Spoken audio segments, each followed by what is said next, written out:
I have built a well which, at the press of a button, will lower a platform into the water, draw a bucket of water from the well, and then send that bucket of water back up to you on the platform.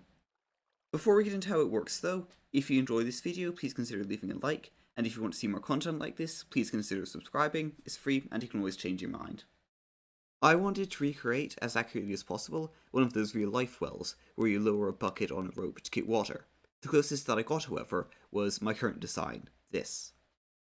When you press this button, this redstone dust powers, powering this block, which powers this repeater, which powers this block, which powers this redstone dust and this redstone line. This redstone dust activates this redstone lamp, which causes this observer to trigger, causing the flying machine to go downwards.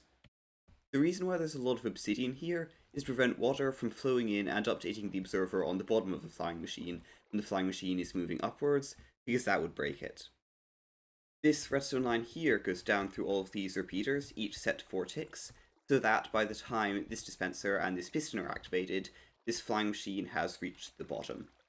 This dispenser and this chest are fully filled up with buckets, so when it's activated it will fill one of its buckets with water. However, since it's fully filled with buckets, it'll just shoot the water bucket off onto the platform which would be waiting for it there. This piston just extends to make sure that the water bucket stays on the platform. It'll make more sense when I actually activate it. There's a water source block on each side of the block right in front of the dispenser, which produce an infinite water source for the dispenser to fill buckets from. There's also an obsidian block above the dispenser to prevent the dispenser from shooting water buckets upwards and not onto the platform. The redstone signal also comes down here to power this redstone torch, turning it off, so that these two repeaters will turn off once the dispenser has shot at its bucket, causing this piston to draw back briefly, updating the observer on the bottom of the flying machine, causing it to fly back up with the bucket on top. So let's go ahead and activate it. Flying machine goes down, this piston extends because otherwise the water bucket could fall down that hole. This piston briefly retracted, causing the observer on the bottom of the flying machine to update, causing the flying machine to fly back up with its bucket of water. And there you go, that's my current design. I will admit, however, it isn't quite as accurate to real life as I would like. Even though the bucket is filled with water from the actual well on demand and then brought back up, no bucket is ever actually lowered into the well.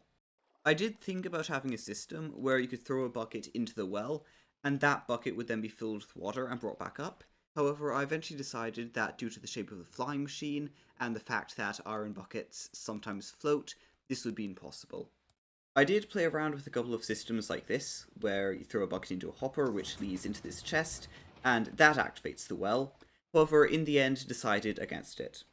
Anyway, there you go. That's a fully functional, semi-realistic well in Minecraft. This has been a bit smaller than other redstone things I've built, however I still thought it was an interesting concept and decided to make it anyway. Thank you for watching, goodbye.